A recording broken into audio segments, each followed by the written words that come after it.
Nahar and রাজুর রান্নাঘরে সকলকে স্বাগতম। আসসালামু আলাইকুম এভরিওয়ান, সবাই কেমন আছেন? আশা করি সবাই ভালো আছেন।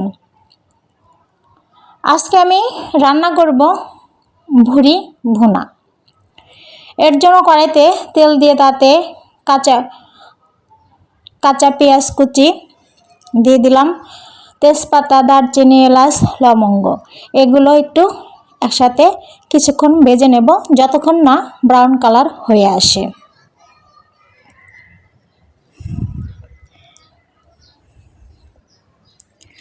ব্রাউন কালার হয়ে এসেছে। এখন এর ভিতরে আমি একে একে সব মশলা দিয়ে দেব।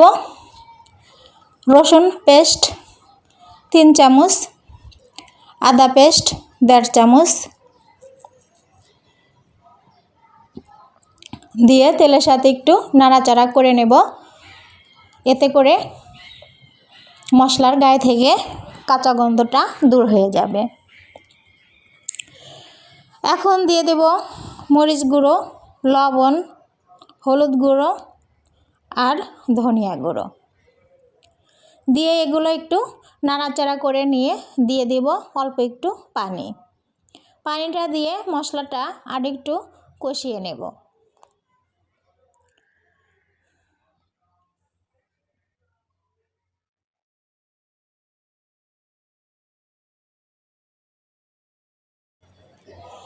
মশলাটা কষানো হয়ে এসেছে। এখন আমি এর ভিতরে দিয়ে দেব ধুয়ে রাখা বটগুলো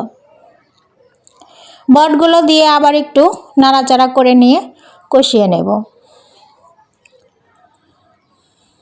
কষানো হয়ে এসেছে, দেখেন তেলগুলো ছেড়ে দিয়েছে। এই ভুড়িতে প্রচুর পরিমাণ তেল ছিল। তেল ছাড়া ভুড়ি আবার মজাও লাগে না।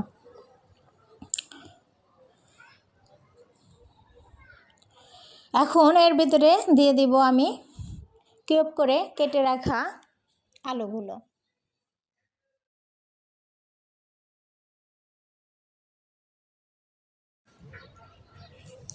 আলু দিয়ে ভুড়ির সাথে আমি আবার একটু নাড়াচাড়া করে নিয়ে ঢাকনা দিয়ে ঢেকে কষিয়ে নেব।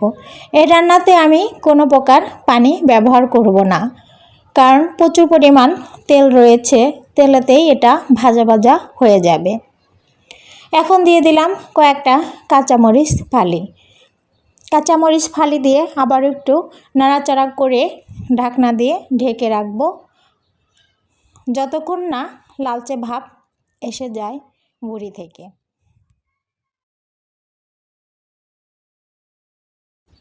ফিরে আসলাম কিছুক্ষণ পর।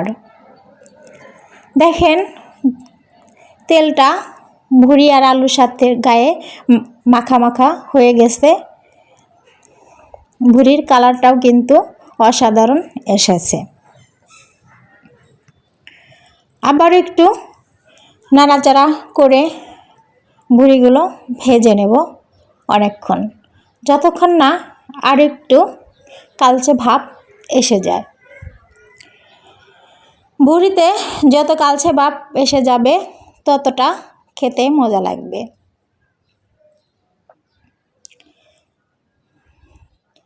তো রান্নাটা আমার প্রায় শেষের দিকেই এসেছে।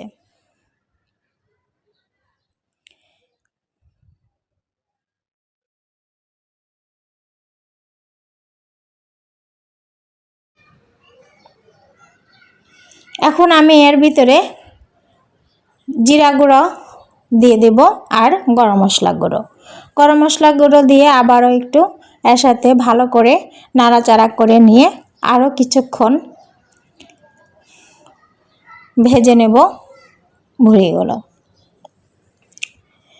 যে যেখান থেকে আমার ভিডিও দেখছেন, আমার ভিডিও যদি আপনাদের ভালো লেগে থাকে তাহলে লাইক, কমেন্ট, শেয়ার এবং সাবস্ক্রাইব করতে ভুলবেন না। আপনাদের সুস্থতা কামনা করছি আর আমার ভিডিওর সাথে আপনারা থাকবেন আশা করছি। নেক্সট ভিডিওর আমন্ত্রণ জানিয়ে আজকের মতো এখানেই বিদায় নিচ্ছি। ধন্যবাদ।